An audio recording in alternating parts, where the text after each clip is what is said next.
मित्रांनो, आज आपण 4 फेब्रुवारीच्या लोकसत्ता फॅक्ट्स पाहणार आहोत। यामध्ये पहिला आहे तारापूर अणुऊर्जा प्रकल्प, हा पालघर जिल्ह्यामध्ये आहे।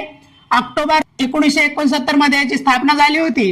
हा भारतातील पहिला व्यावसायिक अणुऊर्जा प्रकल्प आहे आणि हा देशातील 4थ्या क्रमांकाचा सर्वात मोठा अणुऊर्जा प्रकल्प आहे।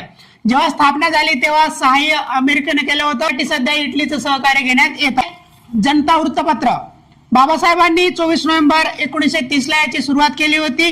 त्यानंतर 1956 मध्ये याचं प्रबुद्ध भारत मध्ये रूपांतर झालं होतं।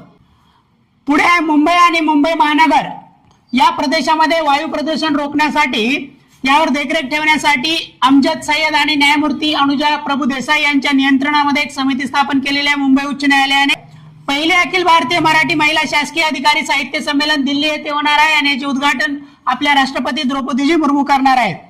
रांचीमध्ये निमहांस 2 ची स्थापना होणार आहे। मागेच आपण पाहिलं होतं की भारतामधील सर्वात पहिले निमहांस म्हणजे national institute of mental health and neuroscience असं त्याला म्हणतात, तर ते देशातील पहिले बेंगलोर येथे अगोदर आहे, परंतु सध्याच्या अर्थसंकल्पानुसार दुसऱ्यांदा याची स्थापना रांची येथे होणार आहे। वस्तू व्यवहार कर यालाच कमोडिटी ट्रान्झॅक्शन टॅक्स म्हणतात। सीटीटी हा प्रत्यक्ष स्वरूपाचा कर आहे। याची सुरुवात 2013 मध्ये झाली होती।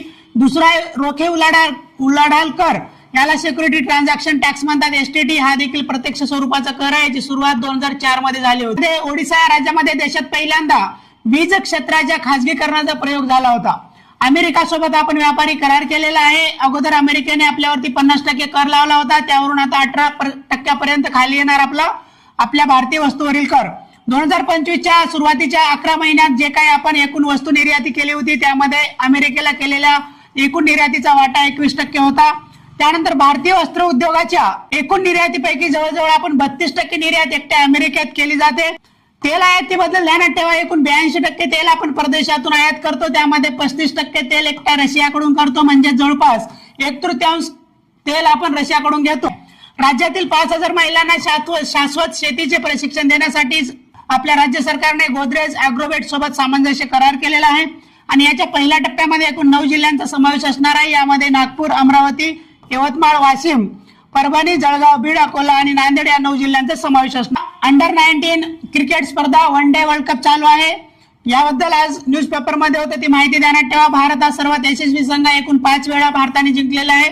त्याच्यानंतर ऑस्ट्रेलियाने 4 वेळा विजेतेपद जिंकले।